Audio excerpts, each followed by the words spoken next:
Gold hub తాకట్టులో ఉన్న బంగారాన్ని విడిపించి కొనబడును. అదే రోజు ఆన్లైన్ ధరకు కొని డబ్బులు ఇవ్వబడును. నమస్తే, వెల్కమ్ టు మనం టీవీ. సో రోజా ఎక్కడికి వెళ్ళింది? 100 కోట్ల స్కామ్ తెరపైకి వచ్చిన తర్వాత రోజా జాడ మాత్రం కనిపించడం లేదు.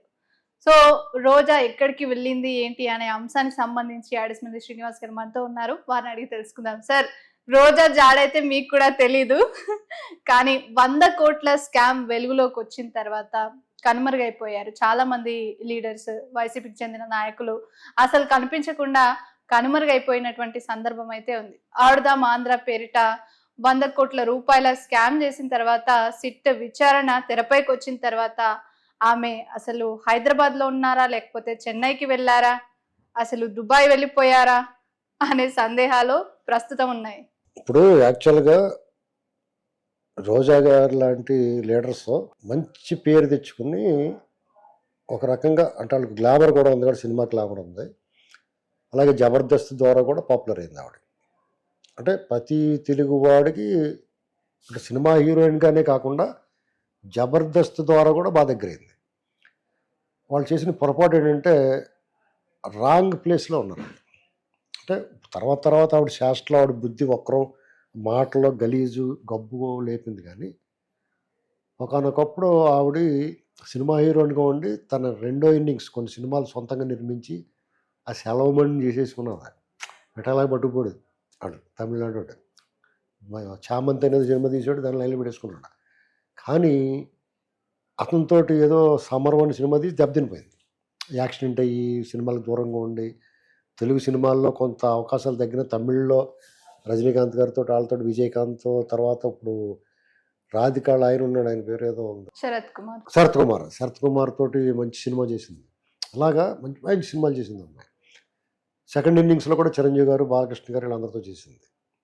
అలాగే మంచి పేరే తెచ్చుకుంది, బాగానే చేసింది సినిమా, తమిళ కన్నడలో మలయాళంలో అన్నట్లు చేసింది. రాజకీయాల్లోకి వచ్చిన తర్వాత తెలుగుదేశం పార్టీలో చేరింది.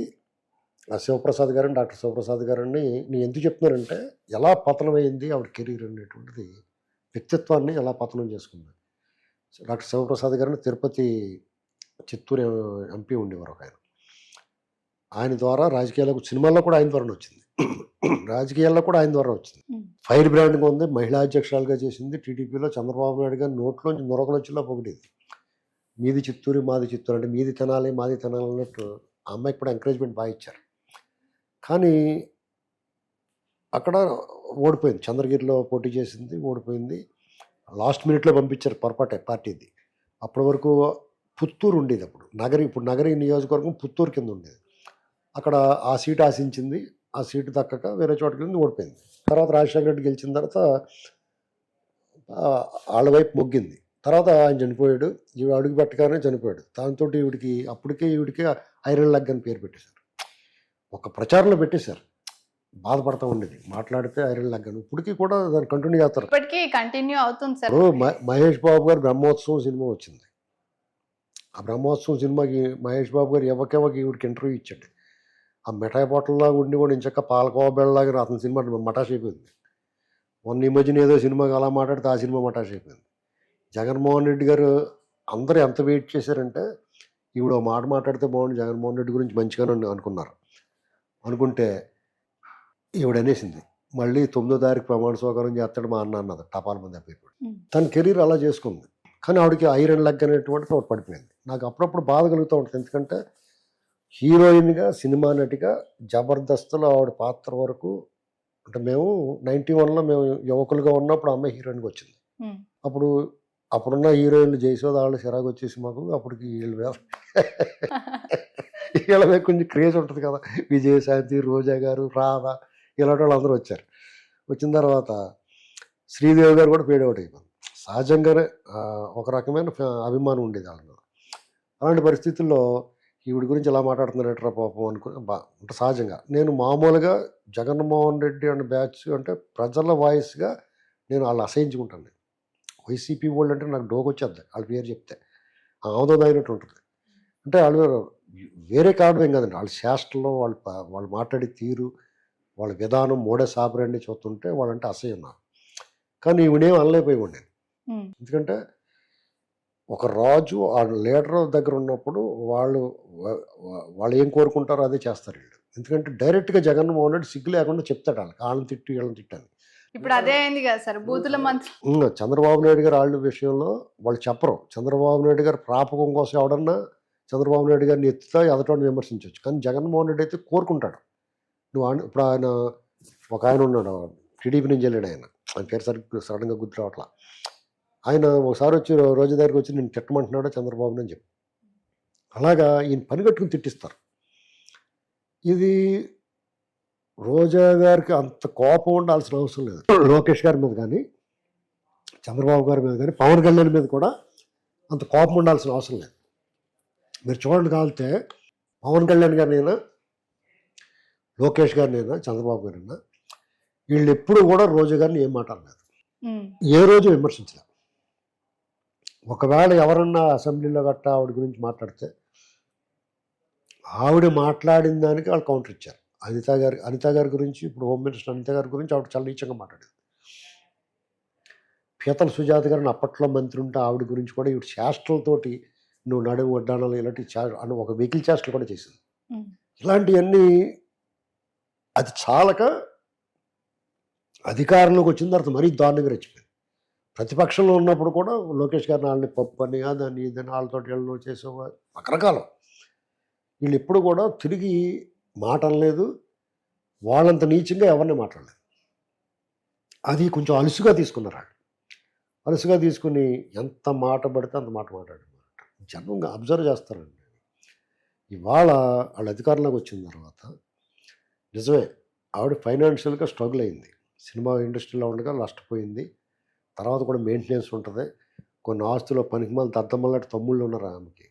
వాళ్ళందరూ కూడా ఇప్పుడు సంపాదించుకొస్తే వాళ్ళ డబ్బులు తినేసి ఉంటారు వాళ్ళంతా. ఇప్పుడు ఈమె ఏ స్కాన్ చేయాలన్నా ఏం చేయాలన్నా వాళ్ళ తమ్ముళ్ళు భర్తే ముందు కదా సార్. ఇప్పుడు అధికారంలోకి వచ్చారు అంటే అసలే కోతి కొల్లు దాగింది, నిప్పు తొక్కిందంటే ఎలాగైతే రెచ్చిపోద్దో అసలే కరువులో ఉంది. అన్ని రకాలుగా కరువులో ఉంది అమ్మాయి, రకరకాల ప్రాబ్లమ్స్. ఇవన్నీ చూసిన తర్వాత ఒక్కసారి జీవితం అందుబాటులోకి వచ్చిన తర్వాత ఇప్పుడు ఆకలితో ఉన్నవాడికి ఇప్పుడు ఆల్మండ్ హౌస్లో పంపించారు కూడా ఎవరు లేకుండా ఇష్టం రా అంటే అన్ని ఏది పడితే తీసి తినేస్తాడు కదా, అలా కుమ్మేసింది. అందులో ఈవిడ మంత్రి అయిపోయింది. మంత్రి అయిపోయిన తర్వాత ఇంకా అడ్డు ఆపుతే ఉంటుంది, శుభ్రంగా ఎక్కడ అంకితే అక్కడ కొట్టేసింది. పైగా నోటు దురుసు బూతులు కూడా మాట్లాడుతుంది. బూతుల మంత్రిగానే ఉండేది కదా సార్. అసలు బూతులు మాట్లాడుతుంది డైరెక్ట్గానే.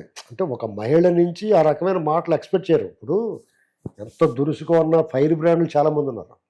ఇప్పుడు రాజకీయాల్లో ఫైర్ బ్రాండ్లుగా ముద్రపడిన వాళ్ళు మహిళా నాయకురాలు చాలామంది ఉన్నారు. అవతల తోలు తీసి ఎండేస్తారు. వాళ్ళు చూస్తే భయం వేద్దు కూడా. వాళ్ళు ఆయన కూడా దగ్గరికి వెళ్ళాలంటే భయం వేద్దు. వాళ్ళు చూస్తే అలా ఉంటారు వాళ్ళు. ఈవిడి పచ్చిబూతులు మాట్లాడుతుంది. అలాంటి పరిస్థితుల్లో ఈవిడి మీద నెగిటివ్ వచ్చింది. ఈవిడి మీద కసి వచ్చింది. అందరికీ కోపం కాదు, కసి వచ్చింది. దాంతో ఇప్పుడు ఈవిడ దొరికింది 100 కోట్లు. అంటే నువ్వు పొగరుమోతుగా మాట్లాడేవాళ్ళు సహజంగా ధైర్యంగా దమ్ముగా పొగరుగా మాట్లాడేవాళ్ళు తప్పు చేయరు. మహిళ అయినా పురుషుడైనా తన ఉద్యోగంలో లేకపోతే రాజకీయంలో నిజాయితీగా ఉన్నవాడు దమ్ముగా ధైర్యంగా వాడికి బెరుకు లేకుండా మాట్లాడతాడు. దాన్నే మీరు డేర్ అంటారు, లేకపోతే ఫైర్ బ్రాండ్ అనొచ్చు. ఎందుకంటే వాళ్ళు నిజాయితీగా ఉన్నారు, నిప్పులాగా ఉన్నారు. నేనేం తప్పు చేశాను అని చెప్పి మాట్లాడరు. ఆడవాళ్ళైనా సరే, ఆడపిల్లైనా లేకపోతే పిల్లలు కానీ పెద్దవాళ్ళు కానీ ఎవరైనా సరే, వాళ్ళు కుటుంబ స్త్రీ అయినా ఉద్యోగం చేసే వాళ్ళైనా రాజకీయాల్లో ఉన్నా వాళ్ళు నిజాయితీగా నిప్పులా బతికినప్పుడు ఎవరినైనా ఎదిరిస్తారు. కానీ ఈవిడ దొరికింది. ఇప్పుడు పరిస్థితి ఏంటంటే ఈవిడ కనపడుట లేదు. ఖచ్చితంగా కనపడరు. ఎందుకు కనపడతారు? వాళ్ళు పొజిషన్లో ఉన్నప్పుడు మాత్రమే మాట్లాడతారు, అధికారంలో ఉన్నప్పుడు మాత్రమే మాట్లాడతారు. ఇవాళ ఆవిడ భయంకరమైన ట్రోలింగ్ గురవుతుంది. ఈ 100 కోట్ల స్కామ్లో, ఆడదాం ఆంధ్ర స్కామ్లో ఖచ్చితంగా జైలుకి వెళ్తారు. ఆవిడ విడిచిపెట్టరు.